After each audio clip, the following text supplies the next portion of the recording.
Welcome to another episode of the Popko Project Podcast, and today I am joined by Derek from Sainthood Reps. Welcome. What's going on? How you doing? I'm doing well, man. I was so happy to get your band sent to me from your PR team. Um, you've been around for a long time, right? We're going on almost 20 years, if not longer. Like I guess we really started as Sainthood Reps in uh very late 2009, early 2010. So yeah, So long we're coming up on yeah. a long time, and your music is right up my alley, and I never heard of it before, and that's why I love doing this. And it's just it's awesome. And you Thank have you. big news. Big news. We got a new record coming out, Mm-hmm. September 26th. November 26th. Yep. The old Yeah, Bliss. very pumped. Yeah. LP number three for us. We haven't released a full length since 2013, so it's been Oh a long wow, time. Yeah. this is a Yeah. long time coming. Yeah, we took a uh we hit it kind of hard and heavy from 2010 to somewhere in the 2013 area, and then we all kind of splintered off to do other projects or whatever we were doing, and then we kind of found uh and then we got back together like around 2017 or 18 or something like that, released a few tunes, and then the pandemic happened, and fast forward a bunch of years, and now here we are. So Now, a lot of bands, when the pandemic hit, they kind of were able to focus on music. Was that the case for you guys?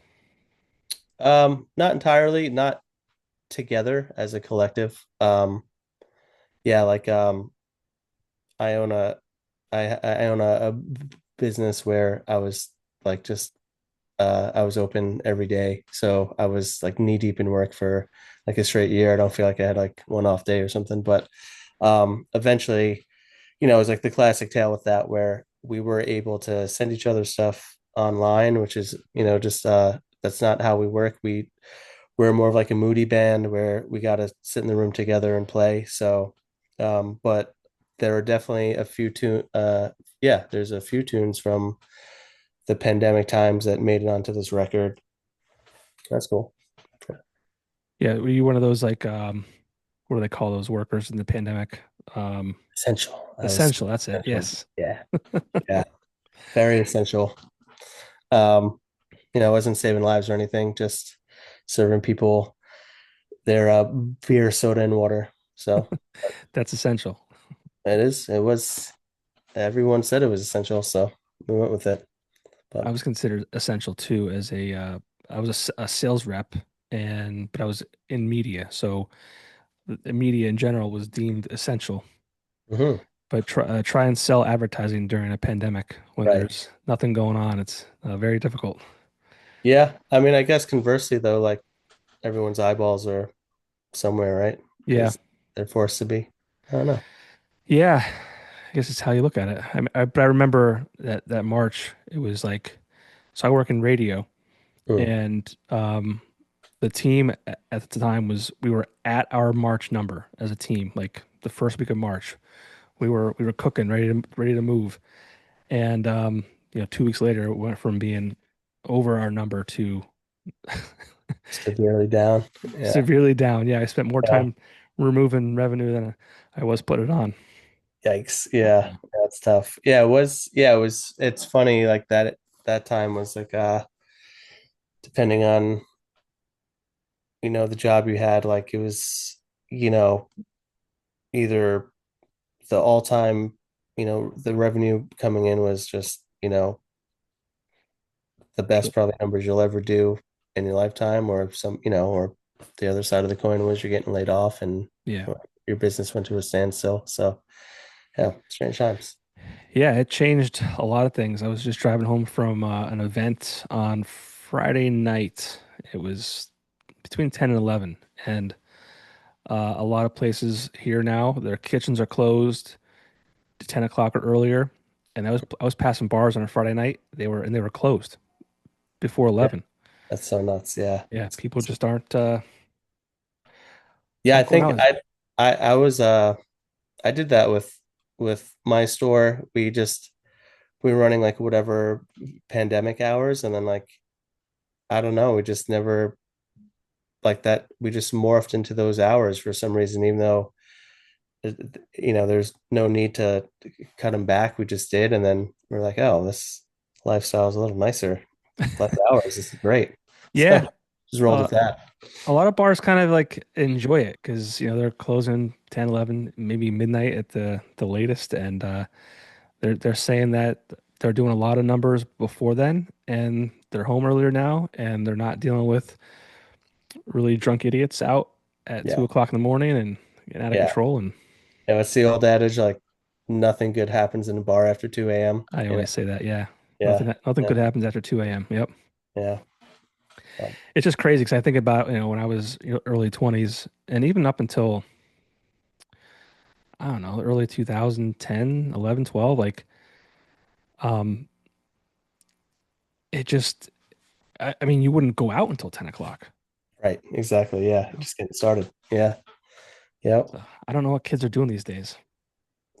Not much. They're like running marathons and Yeah, being healthy. yeah. What's that Have, about, guys? have a Yeah. beer, make some bad decisions. Yeah. Come on. Making me look bad. Well, tell me a little bit about Sainthood Reps. Obviously, you kind of gave us a little bit, but the history of the band and kind of what you guys are all about. Sure. Yeah. So I started Sainthood with Francesco, the other singer.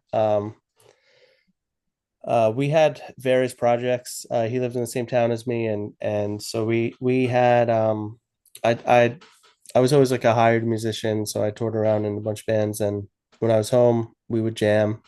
He's actually, even though he in Sainthood plays guitar and sings, he's yeah, awesome on the drums. So it was like a great unionship when I get home. Like it's always hard to find someone who plays drums and well. So yeah, we would always link, and we loved instrumental post rock.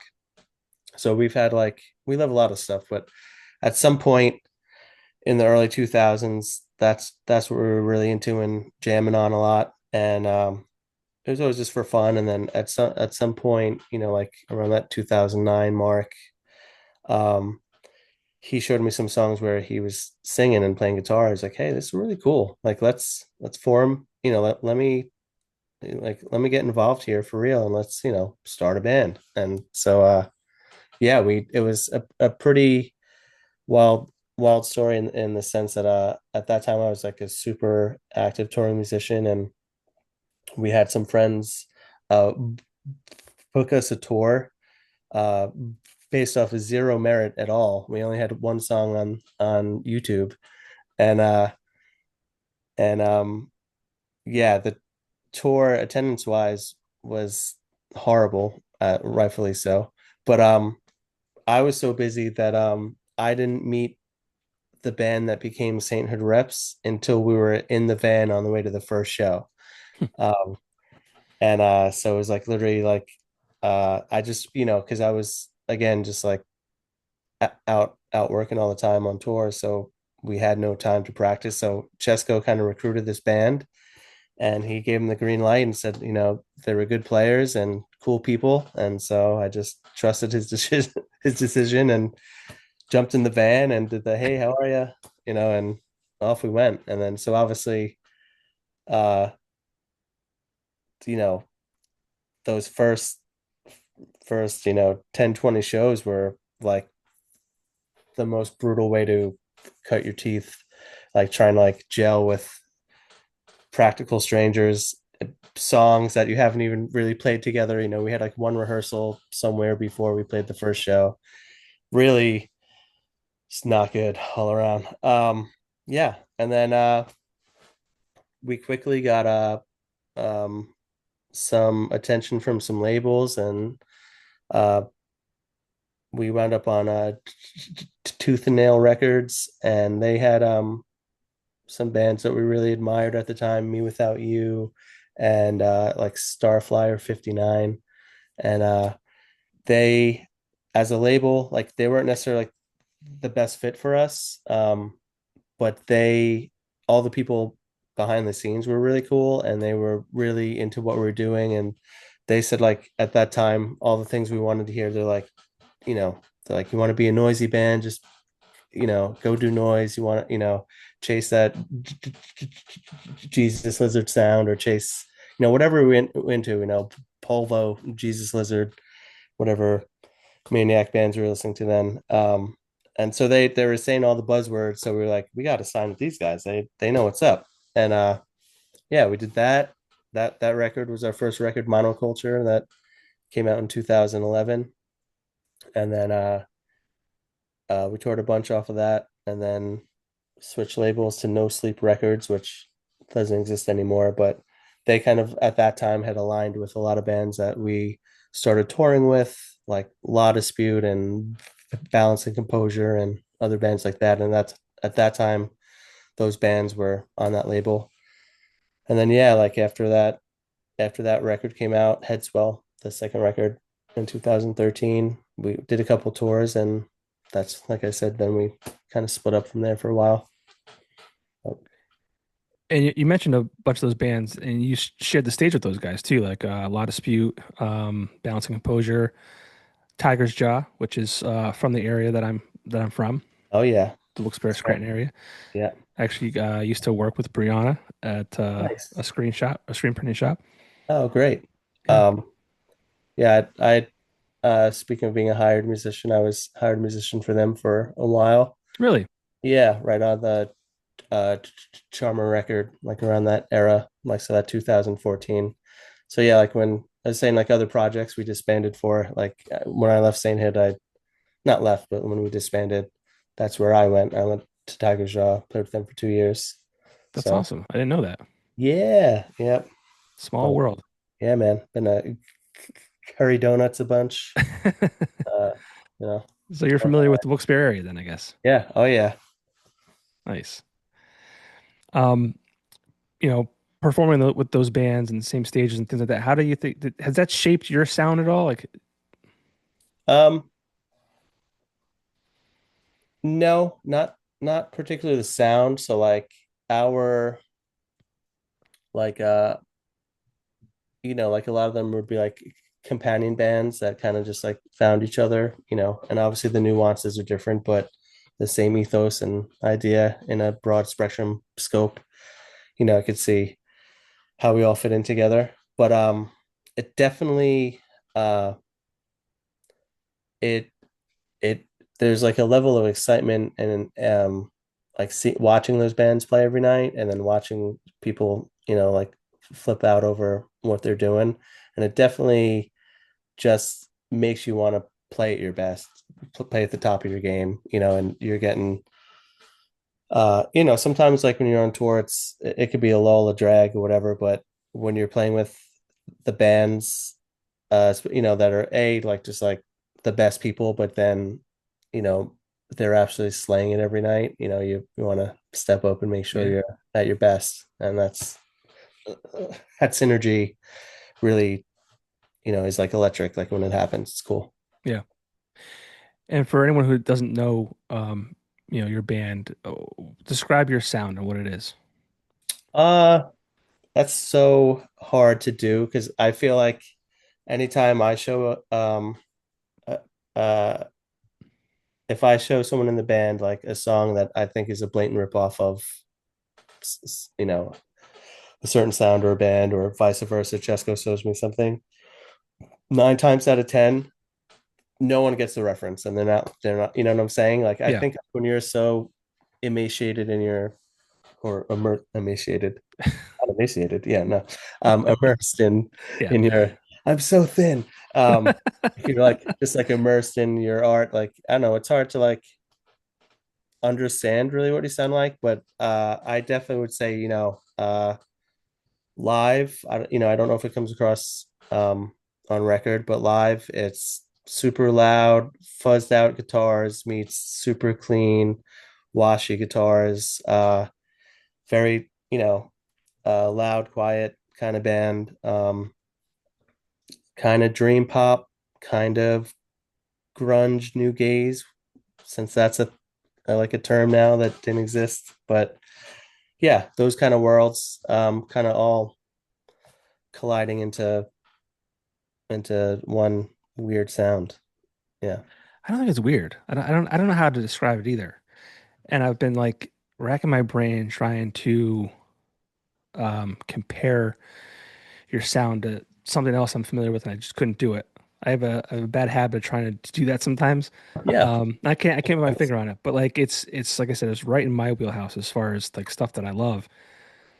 Um, and you know, being from Long Island, and you know that scene has produced a ton of influential acts. Like, how has that environment kind of influenced you guys, you know, musically or just as a band in general? Uh yeah, like yeah, I'm old enough where like I'm so there's like a little bit of an age gap with like me and Francesco. So he's like 4 or 5, 6 years younger than me, whatever it is. And so I was like on the forefront of like when all the Long Island bands were getting scooped up and signed, and those are my, you know, everyone that I've toured with a bunch and cut my teeth with out on the road with a bunch. So like for me it's like a different experience for some of the other guys in my band that like didn't start touring yet, so they were home when all that was exploding. For me, I was already on tour and like a part of that whole thing, so like it didn't like affect me the same way it might have affected them. But yeah, it was just like a weird, wild ride. Like you know, all of the Long Island bands, like pick any of them, we would all go on tour together, and maybe like we would do like a East Coast tour down to Florida, and they're literally just playing to 3 people a night, 5 people a night, whatever it was. And then like the same tour package 2 years later could do like 300 people a night, you know, and it happened so fast, you know, it was, you know, and then it was like quadruple that, you know, like a year later, you know, it just like once it caught on, it like caught on so quick. It was nuts. Yeah. Uh, Talk to me about the new record. It's titled Dull Bliss. I feel like that has I don't know, it's two words. Like talk about the title and kind of what's behind this new record. yeah, for sure. Like I was just listening to uh Kurt Vile. He just put out a new EP this year, and he has a he has a line in one of his tunes that kind of to me almost sums up our record, and it was basically like a sometimes a man gets lonely and he needs a hit of that high life, and uh yeah, I think we were all just coming from a place where like you know there you know we've been chasing something, whatever all of us have been chasing, and we seem to have a lot of personal achievements. And when we get together and we're just talking about our lives and you know just getting real with each other, like, you know, are you happy, like, are you, you know, are you good, you're like, what's going on, you know, just doing like a real hearty check-in. Like we all kind of realize like we're all like pretty grateful for the things we're doing, but at the same time we're feeling kind of flat. And um yeah, that kind of became like it was a lyrical theme that presented itself, um and it wasn't intentional. And then like once me and Jessica kind of connected on a couple of songs, we're like, oh yeah. And then you know that the title itself kind of was just some wordsmithing from our drummer Brad. He yeah, he just like he you know he put the pieces together. He's like, oh, it's this. I'm like, yeah, you're right. So pretty cool. Are there any inspirations from that you guys kind of carry into your music as far as, you know, whether it's musically or lyrically? Self-loathing, depression, All the good anxiety. stuff. All the Yeah, good stuff. Yeah, Maybe yeah. that's why I like you guys so Yeah, much. Just yeah. Um, yeah, man, I'm just trying to like, so my intentions for the songs that I had a heavy hand in contributing were um is I I wanted to kind of approach these songs like in a more concise way. I feel like we always intentionally went like a little left or angular with our approach to like the either the songwriting or the overall like tones that we're picking for the record. And for this one, like they're not necessarily clean tones, but there's in a lot of tracks there's less layering and just like a more succinct um like one melody, or it's like very, I don't know, there's like a lot of acoustic layering that was big for us. That was like one thing we were chasing, where it's not the main instrument that's featured, but if you listen almost in every track there's like some nice acoustic happening underneath that just adds like this cool like percussive uh and floaty thing to the tune. um yeah, and then as far as bands, I think like it didn't necessarily affect the songwriting, but production wise, I think Fontaine's DC. There's a few times like I remember us being like, we gotta chase the Fontaine's thing, and then for me, like always going back to the Cure would always be like a number one. Like if I'm stuck or whatever, my natural inclination is like make it sound like the Cure, and then I'll chase that. yeah, I can hear that. That's cool. You guys released Dizzy and Blue Nothing. Those are available streaming now. Why did you guys choose those two tracks as the kind of a glimpse into the new record? We we're definitely set on Blue Nothing. We just like the tone it set. It kind of uh it sort of have, not that like our sound like has totally changed from our first record, but it just felt like a good energy and pacing. It felt like it conveyed sort of like the best, maybe like the best glimpse into this record, where it was like a little bit of a slight style change for us, but it still had, some heavy riffs. And yeah, we just thought the song rocks. And so that was it. So I forget how long ago I got your the band sent to me from your team, and the minute I heard it, I was like, yes, if I can interview these guys, I would love to. And so I had it on my in a rotation on my playlist, and I was outside um, cutting down, like, just removing some like landscape stuff, like cutting some trees and trimming that kind of shit. And the tree I was doing, I was cutting the branches off, and I found a load of those flying lantern or the spotted Yeah, yeah, lanternflies. yeah, So your song is in the background, and I don't know which one it was. I think it was one of these new ones, I think. Um, so I took a video of like all these spotted lanternflies, and I sent it to my buddies, and they're like, "Yo, that like the music behind that video is like perfect for what yeah. this like That's it's like like, this yeah. ominous like Uh, is this thing. It was just funny how it like oh kind of man, I gotta see that. I let out all of my childhood trauma. It's cathartic. It is everything I needed to be when I'm whacking those spotted lantern flies. I've, let out like a guttural yelp, just like I it, find no more joy than smacking those things around.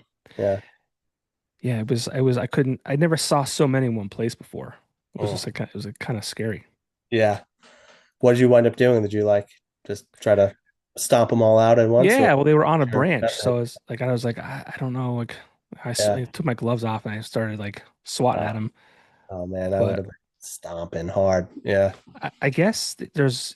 I guess you can inject the trees. Like if you see a tree with a bunch of them like on it like that, they're probably like living there. Like I guess you can inject the tree with some kind something that I Yeah, guess I sprayed in one of my trees.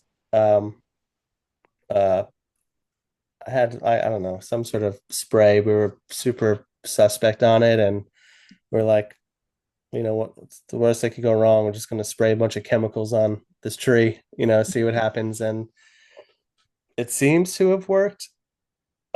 Like it definitely, like you said, if we had hundreds one year, or we felt like 1,000 or more, and it's this year, it's this like year 3 or 4 or whatever it is, and they're practically gone. But I've also been hearing that they've now been kind of introduced as like a into the habitat. So now like yellow jackets are eating them, and oh, bats are eating them as well. no kidding. Well, I that's don't know. cool. Yeah, new food for the little It guys. helps get rid of them. Yeah, I mean, I don't know. I don't know if you've noticed you've had less over the years now, but Well, yeah, coming across this, I mean, I guess it's kind of been consistent where I am. Maybe less. I don't know. It's kind of crazy because they're pretty looking. yeah, they are. They're colorful, and it's a shame that they're a Or problem. sinister, like it could be pretty, but if you're looking at it from another lens, you're like these guys are, they're gonna take over the world. We gotta, They are. yeah, Oh man, we are talking about bugs yeah. on a music podcast. But it was a cool soundtrack. I'll have to, I Yeah, wish I got to see that video yeah, because I'll send you it to you. just spoke to my inner soul here. I'll send it to you. As far as this new record goes, were there any like unexpected breakthroughs or challenges that you that kind of shaped the direction of it? Yeah, our producer, who's a really good friend of ours, Brett Romness, he plays drums in I Am the Avalanche and Crime and Stereo. He is just so musically talented, and um, he's able to uh, hear things uh, within the tune, whether it's changing. He's he's a wizard of some sort, and I don't know if he's like hears the song based off of the song, or he already has the song written and he's just making you slowly change the song into the song that he wants written. But either way, it's awesome. But Yeah. yeah, we had there's a few tunes on that record where we went in sure as day, like this is it, this is the structure, we got the vocals, we got everything we need. It is done. Wrap it. This is going to be the quickest and easiest one to record. And 3 out of 3 on those were the ones that became like the head scratchers. They changed so much. They morphed so much. So much of the songwriting, what were like, maybe like simpler songs or like straightforward songs became some of the more complex and nuanced songs that by the end of it, we weren't even sure if we identified with the song or liked the song. And like we kind of went through this like mourning phase, like with a few of these where we like were lamenting that like we may have just like lost what was our favorite song. Uh and now it's not even usable. And so like we um just kind of like put those like on the back burner, um, finish the record, and then in totality, like after like stepping away from those songs that were like the problem songs, they did wind up pretty much unanimously becoming our favorite songs on the record. And we were able to like once we like let go of the attachment of like our vision for the song and had like a reset and came back to it sometime, and we were like, oh, these are incredible. And Hmm. but yeah, that those were the challenges. We're just like I guess like um even as a writer, like being aware that you have some sort of ego and attachment to songs, and even if you're already actively practicing non-attachment, um, even when you think you're doing a good job with that, then you encounter someone like Rat who will completely just blow your shit up and turn you upside down, and it it like mentally really fucks with you and your perception of like songwriting in a great way, because he uh just I don't know, allowed us to like break through that wall and enter a new space of creativity that we didn't know was available to us. They're so important. I talked to a lot of musicians, obviously, and having that, um, someone like that is just, I don't know, it's like they hear things differently, or I don't know how it works because I'm not a musician myself, right? Um, it's kind of crazy how they are able to do that. Yeah. Yeah, he's I've worked some with some really amazing producers, Will Yip, Mike Sapone, um Nick Raskulinecz, and yeah, Rat is to me the most, and they're all, every producer that I just mentioned, like I would tomorrow, if we could record a record, we would. They're just the best. But just like working with Rat was just on another level from those guys, as far as like you said, just being able to pull this weird chord that shouldn't work in the tune, and then making it logically happen, and not from like a mathy, well, it's probably mathy too, which is beyond my scope, but like it's like also beautiful and makes sense, and it's totally out of your comfort zone, and you're like, oh, this is awesome. So it's interesting. Do you see your songs as a more personal reflection, or is it just kind of broad and the listeners can kind of attach their own meaning to them?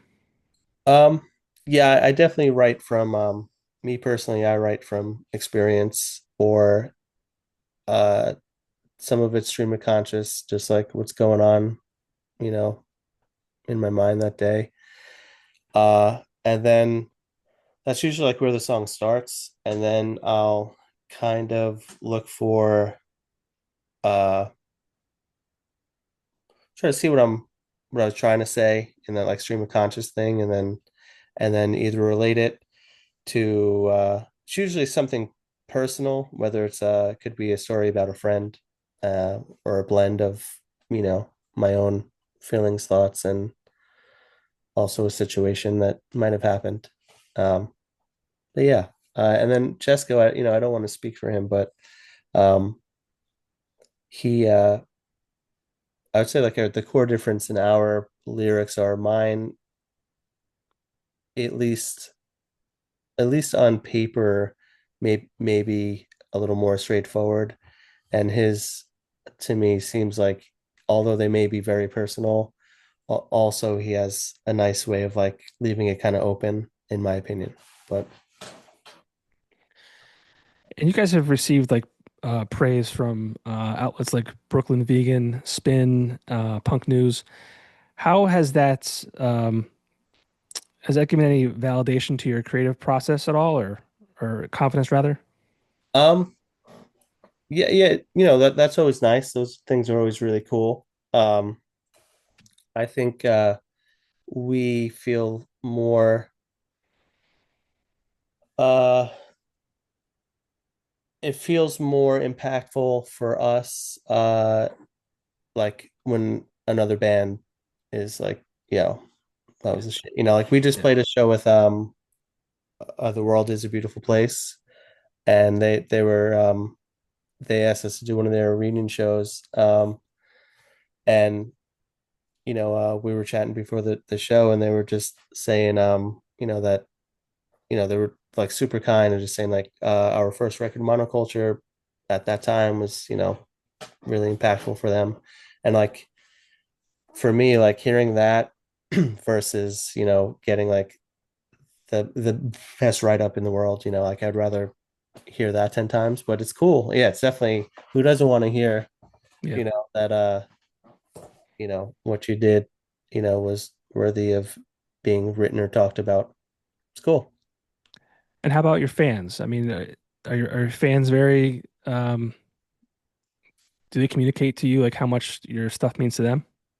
Yeah, definitely. There's they're like scattered, like we have, we're definitely a small band, but we've always uh we haven't like with the fans that we've connected with, it's definitely hasn't been like this wide net where we grabbed a lot of people, but um the ones that it connected with, it seems like it's like a forever relationship, and it's like um whether we don't release a song for 6 years or an album for 12 years, like they're back, when like the reps are back, they're back and they show up. It's cool. Well, sometimes, smaller bands, their fans are the most dedicated and loyal and loving, Yeah, definitely. you know. I read years ago, uh I read this essay called 1000 True Fans, and it's just about the idea of like um every indie artist or small artist shouldn't be focusing on trying to get a million fans or whatever. Like if you have 1000 true fans as a solo recording artist, you could probably make an okay living. And by that, by a true fan, meaning like the person that's going to buy every one of your merch drops, every one of your records, come to every one of your shows. And it's like you don't need um, commercial success in that way. You just need 1,000 true fans. Yeah, I think too, like success is really, what is success, right? Like, is it the $1 million home and the fancy car, or is it, just doing what you love and, having great fans and just kind of, not having that pressure that comes with those huge touring bands. Yeah, I think for our band, what and you'll hear this a lot with like the elder emos and the aging vets that we are. That I think like when the bands that have some long lasting staying power, but whether they're in the upper echelon, like the big dogs, or even like the small indie guys, at some point there's like that light bulb aha moment where they go back to being like, oh yeah, we're doing this because we love, you know we just love getting in a room together. And that's really what it's about, right? It's just like that exchange that happens when you know the 4 or 5 of you get in a room and something happens, and then like it's that's the best part. Or like the there's like a sweet spot where like before, like when you write a home demo, and then before you send it out to anyone, like maybe you listen to it, a few times, however many, 10 times, 3 times, whatever it is. Like you're so stoked on it, and you're so like amped on the possibilities of what it is. And like there's like this magical moment that for me is like one of those hits of the high life where like I'm always chasing, where it's like the accomplishment of the night of like wrapping this tune up, and you know and it may be flawed and whatever, but you're so stoked on like that, you literally just created something from nowhere, and now it's this like tangible thing that sounds pleasing to you. And before you send it off to your band to get chopped up, or to fans or whatever, like it's like this really sweet moment that is the reason why I keep playing music, basically, Yeah, from like a songwriting right. aspect. But like once you send it out to the world, it's no longer yours. Hmm. There's going to be critique, this and that, blah, blah, blah, blah, blah, and it's like, and that's fine too. But it's like that moment at like 2 a.m. or 1 a.m. when you finish that tune, and you're like, yeah, this is good. I like Yeah. this. It's awesome. So Dole Bliss comes out September 26th. What are you most excited about for this release? Uh, just to finally be able to play more of these songs live. We've been kind of we don't get to play a lot of shows. So I don't know, we just felt like, we started to work one or two of them into the set, but yeah, now we're excited just to start playing like the majority of our set be the new ones and just like ride that show and make that like a fun experience. Oh yeah. Then yeah, man, we're just trying to rock with our friends wherever they want to take us or have us. We'll be there. So, Are there shows lined up? we're doing release show at Union Pool in New York in October. We're playing down at the Fest in Gainesville at the end of October, and then yeah, we have some other stuff on the after that. Um, but yeah, so Nice. not too much. Our bass player plays in Incendiary and this band Caspian. So it's sort of like trickles down, where he's needed there, and then yeah, we kind of fill in the gaps and try to rock whenever we can from there. Nice. Nice. What are you listening to right now? Well, not Ooh, right now, but like, yeah. Definitely the Kurt Vile EP, the new Dijon record that just came out.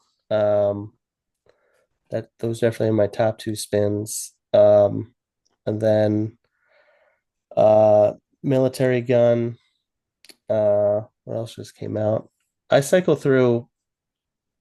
I don't know how you are, the older you get, but I haven't lost that like love for like new music. Like I'm always on the hunt for new tunes.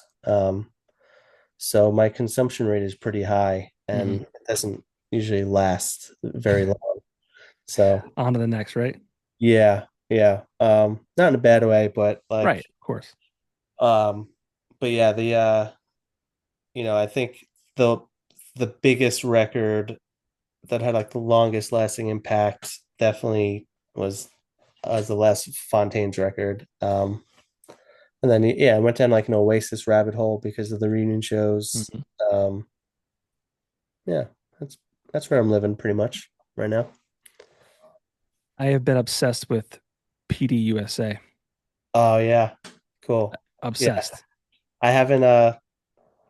Um, does he have something new out? I think it came out in July, I want to say. Okay, yeah, I missed that one. And see that one yet. He has Cool. this song, it's called The Yips, and I listen to it over and over and over again. I don't know if it's I know why. I mean, like lyrically it is like been who I've become over the last 2 months or so. But just the way yeah, it's an amazing song. The Yips. Yep, so I'll have to check it out. Yeah. The Yips, and then Breathing the Same Air is another, and that kind of just ties to just a life scenario that I've been in over the last month. So I'm sure that my love for those two songs specifically have, they have a spot in my heart, but like just lyrically for the Yips, it was like it's really well done. Like Oh it's yeah. it's really cool. That's what I Uh, love about music. It's just the way it makes you feel. And I'm sure that you can yeah, of appreciate that as someone who creates it. course. I mean, Are you able to recall like when you do have that moment with the tune where you really connected with it? Are you able to recall where you were? oh yeah. Yeah, I think um those moments have become less to a degree. Like I have this weird thing about me. Like if I own like I can tell you almost like the month, the year, the month, sometimes down to the week or even like the day. When I drove to the record store and bought the record, or right, right. so much music is like tied to like moments of your life, right? So I'm sure like this album with PDUSA will be tied to what I've been going through, but like it's just music, man. It's just, it's a girl you're dating or a road trip with your friends or Oh yeah.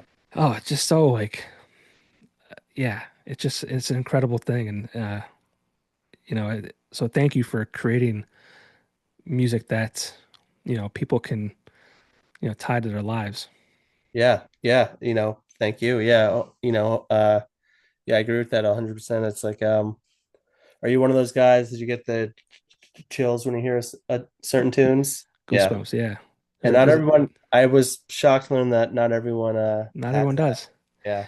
It's what is it called? It's called something. Yeah. Probably something aphilia No, it starts with an F, I think. It was just or the device where we could figure this out. yes. But yeah, like I was shocked to learn that not everyone has that. And then yeah, I think it's also to me super strange when people just straight up uh don't enjoy music. Like they're Right. not really like it's like, do you have no soul? Like what is happening? Like, Do you not when they're feel just things? casual, like I could take it, leave it, like music in general, like it's just like this weird overarching category of like, yeah, music's all right. It's pretty cool, I guess. I'm like, what? It's my Yeah. entire life. Yeah. But Yeah, it's called I don't know if I'm saying it right. Frizzen. F oh, R Frisson. sounds like a like a something like the young kids would say, it's for real. Yeah. It's lit. Yeah. I saw some a word today. It's delulu is a word that the kids are using. Mm, I guess that's short for delusional. I love it. I That's do good. too. Delulu. I like that. Yeah, that guy's delulu. Yeah, that's great. A couple more questions. I won't keep you too much longer. Just fun stuff. First band you ever saw live? Ooh, I think on a technicality, it was The Cure. My mom, obviously, well, not obviously, I was 5, and that's how I got into The Cure, was because of her. And I was her plus one on that night. It was like Kiss Me, Kiss Me, Kiss Me tour, 1987 or 8. And then yeah, that was for sure the first concert that I went to, but willingly paying as a kid. Um, I think,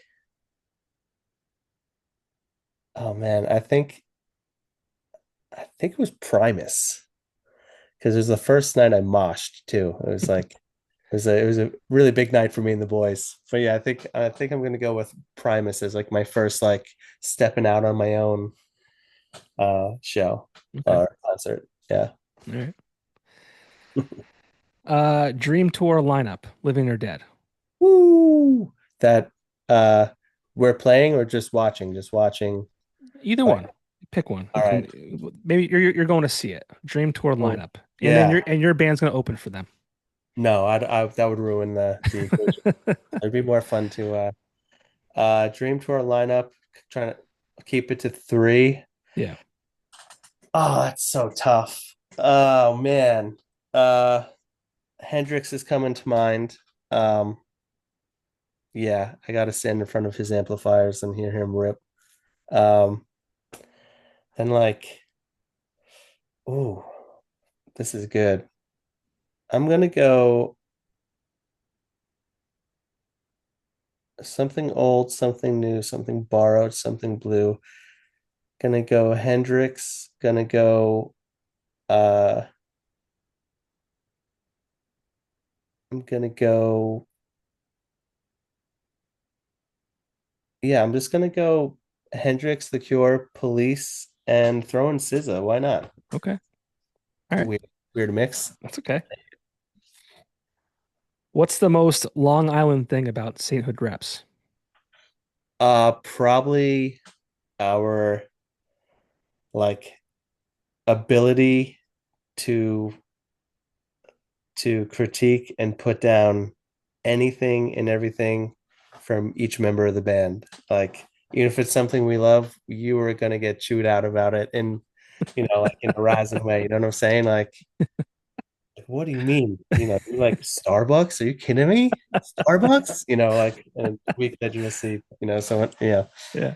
could be anything, but yeah, just the ability to like on a dime, just completely, you know, Shit all really, over really something. get under, yeah, just Yeah. really get under one of your bandmates' skin. I think Yeah. that's our Long Island superpower. It's fun. That and our love for pizza. Okay.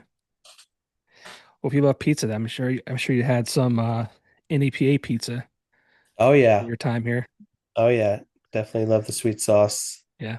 Um, I'm blanking on the names of the iconic spots, but Angelo's and Jerry's. close. Yep, yep.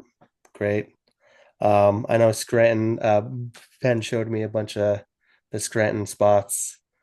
Um, yeah, there was a little while where I was super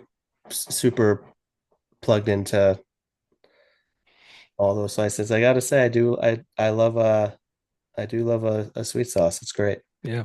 There's a spot in right where we were recording that had like like a thin pie, thin crust sweet sauce, and I would like it was embarrassing how much we would like how many pies we could take down between Yeah. like the four of us. It was insane. Hell yeah.